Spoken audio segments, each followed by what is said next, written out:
Hello, you are welcome back. Change of clothes because we have a special guest in the house. He's known to be an amazing comedian back in the 80s, but he has reinvented himself. Today he is a producer, he's an actor. He's Dave K. Moktoi. You're welcome. Thank you. How are you doing? Oh, pretty good, I must say.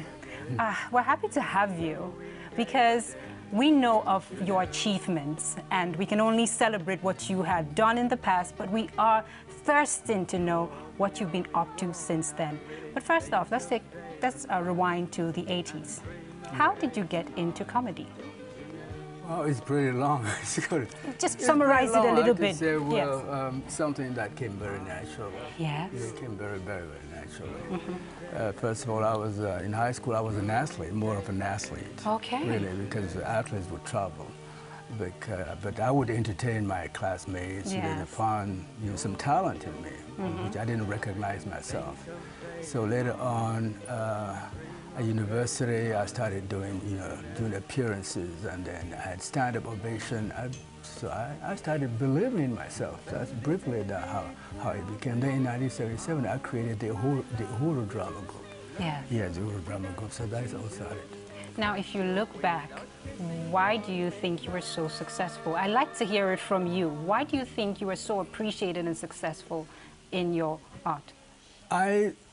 Well, according to what critics say, I think it was a blend of my language and content. Language because I brought to the theater at the time, to the dramatic scene, what I call the American accent of the language, then also Pidgin English, so that people connected very, very easily with that. So I was able to perform in the Francophone part of the country as well as in the Anglophone part of the country. I'm actually probably the only Francophone comedian who would tour Buea, Bamenda, Limbe, and so on in the 80s. And there's also the content. Yeah, very strong message that people could easily connect. They would say, wow, somebody could. That's what I used to think, but I wouldn't say it.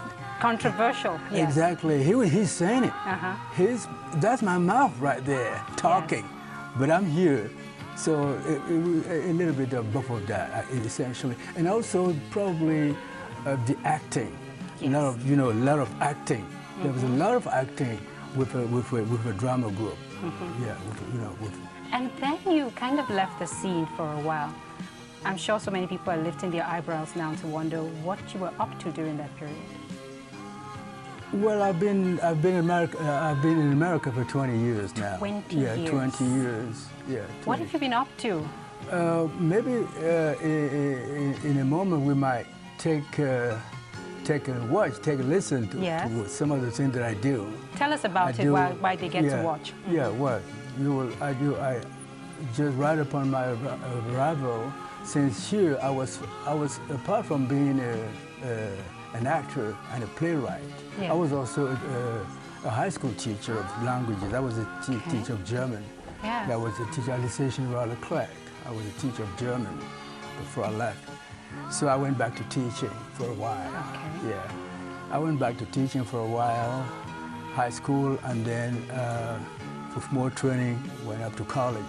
I was teaching as an adjunct professor of French at Montgomery College in Rockville, Maryland. I taught for 8 years, and then I decided to, because I didn't have much time to pursue my real passion, which was acting. I was going to get to that. Which was acting. Yes. Yeah, but in the meantime, I started really learning stand-up comedy. Because here, I wasn't really a stand-up comedian. How would you describe yourself then? I wasn't a stand-up comedian per se. No, I was a playwright, a director, and an actor with an entire drama group. Stand-up comedy is you're there by yourself. By yourself. By yourself. Yes. So that was kind of fairly new. So I needed to really learn how to script write, to write for stand-up comedy, how to perform it. What is the message? What is the content? What is the approach? What is the strategy? What is your target? So it took me a while, and then as you're gonna see, and I became a stand-up comedian. Okay. I perform, you will see in some of the clips when I perform at the Washington, D.C. Comedy Theater, at the D.C. Improv.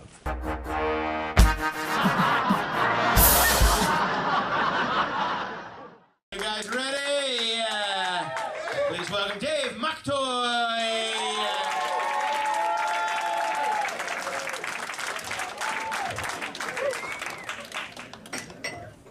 Hello, DC Improv. Hello, civilized people in this civilized world. Civilization is sweet, because I'm originally from Mini Africa. That's a little country in the primitive jungle of Central Africa, still inhabited by some of those savage tribes that you guys see in the National Geographic magazine and on television over here. So if you mess with me, I'm going to eat you.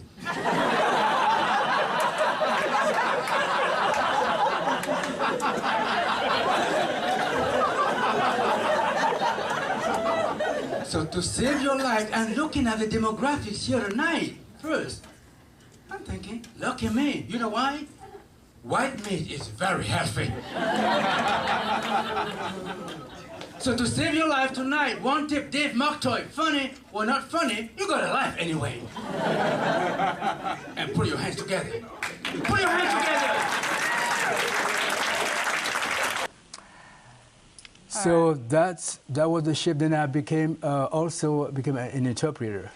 What did you It would give me more time as a French language interpreter. Okay. Yeah, French English interpreter. Interesting. Yeah. So no longer teaching at college because there, not enough time, with class, with planning and so on. So as an interpreter, as a freelance interpreter, which is, I work on calls. Agents call me and assign me, let's say, international conferences, and then I can go for a month to interpret at an international conference, and then, in the meantime, the rest of the time, I can also pursue my real passion, which is acting, performing arts. Which is performing arts, as you say. So that's now that you're in Cameroon, what are you up to?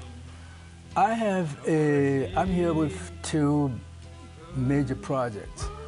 The first one, which is called Super Moktoi Show. Okay. If you allow me, I want to do this, and then people can see the Super Moktoi Show. I can see that. May I stand? Yes, we can stand. Let's do it together. May I stand? Yeah. So you can see on this T-shirt the Super Moktoi Show. I don't know if you allow me to say where it is going to air. It's airing on a television station in Cameroon. Yes. May I say that? Okay. It will air on Canal 2 International. It's going to air on Canal. Wow. What are we going to see in this Super Moktoi Show? Super Moktoi Show, we'll see some of the clips, some of the things that I do in America. You'll see some of the, you have some of the excerpts of L'Homme Bien de là-bas, A Man of Success. You will have some clips from my performances in America, in New York, in Washington, D.C. And then you will also have a segment. We can sit now. We can sit now. We also have a segment which is titled New Faces. On New Faces, I would allow, talents, comedians, comics, I want to be precise, but comics who do things who are funny. Yes. I give them space, some time on my show in that segment, New Faces. Wow. So if you are you have talent, you have a clip, if you think you're funny, you have a clip, you send it to DKM Production, which is my production company. And you can be a part of the show. You said you can something be part that stayed with me. There's a difference between being a comedian and a comic. Maybe brush that out. Yeah, because normally a comedian, we say, generally speaking, a comedian is an actor. You act roles. People expect you to act. Yes. To act, to play a role. As a comic, you're a comic. I don't need to do anything. Everything that people expect of me is to make them laugh. Yes. They say, hey, how are you doing today? Oh man, you got nice, nice hair. That's my premise, my intro into something. Yeah. So that's the difference. That's different into something. I said, actor, I need to act. I said, hey, look, Regardez-moi les moquettes. Regardez-moi les moquettes. C'est nettoyé ou ce n'est pas nettoyé? So this is acting, and that part, that's from L'homme bien de là-bas, A Man of Success. Wow. Yeah, I'm really terrifying this housewife. Okay. So no, I could feel the energy already. Of the actor. Yes. Of the actor. Yeah, exactly. But then, what is your appraisal of comedians or comics in Cameroon today? Have you watched a few? Who are those you appreciate?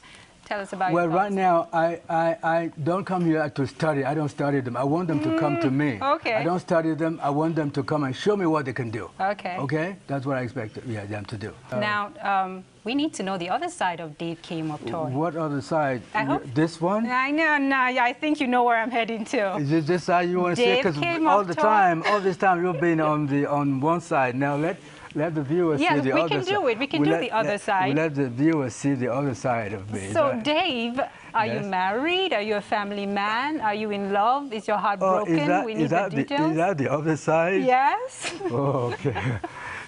So what I just did is humor and it's humor. Definitely. That's what it is. You know, not much acting. It's just being funny. Yes. You know, just trying to be married. Yes, I've been married. How interesting is that? People get to know the other side. How interesting is that? I need to tell you why. If you're a viewer, how interesting is that? I need to tell you why. Because people need to know who you are away from the cameras, away from the person they see on stage. Okay, so that when I'm out there, if I talk to a woman, they say, "Oh no, that guy's married. No, don't talk to him." Don't do that. Is that what you? Is that? Don't do that. Okay. You don't talk to him. You know that guy's We watched it on Cameroon Feeling. He's married. Yeah, he's married. Don't talk to that guy. So I won't say. Is that what you want? Oh, yes, I am then. Yes, I am. And I've been married 33 years. Wow. 1987. That's amazing. Yes. But you know why I'm successful? Because my mom told me,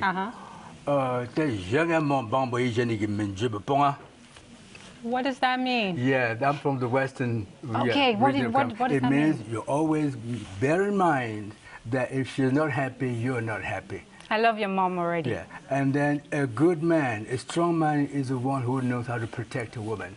Yes. So we can be strong, but if you don't know how to protect a woman, we are nothing.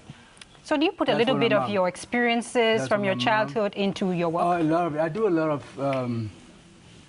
in my script, particularly in America, I do a lot of what I learned is a specific part of comedy called self-deprecation. Yes. Self-mockery, showing your vulnerability. I do that a lot. Like I mentioned how I just arrived, I had no health insurance, you know, it was bad. Yeah. You're no friend, nothing. No nothing, no pussy. How did you cope with that? Yeah, I said, but I found a smart way, you know, to slash the cost of doctor's visit. Which is? What I would do, I would never go see a doctor with just one illness. At least 4. You know? Okay. Yeah, you see? Because each time you see a doctor, you're going to pay like something like $100. So you wait for the illnesses to accumulate and then? Like when I would like diarrhea, I would hold it. Oh my goodness, okay. I would put a hold on it and wait until I had like the flu and diabetes and a heart attack. So that going to see a doctor to check those out was like, just pay for 1, get 3 free.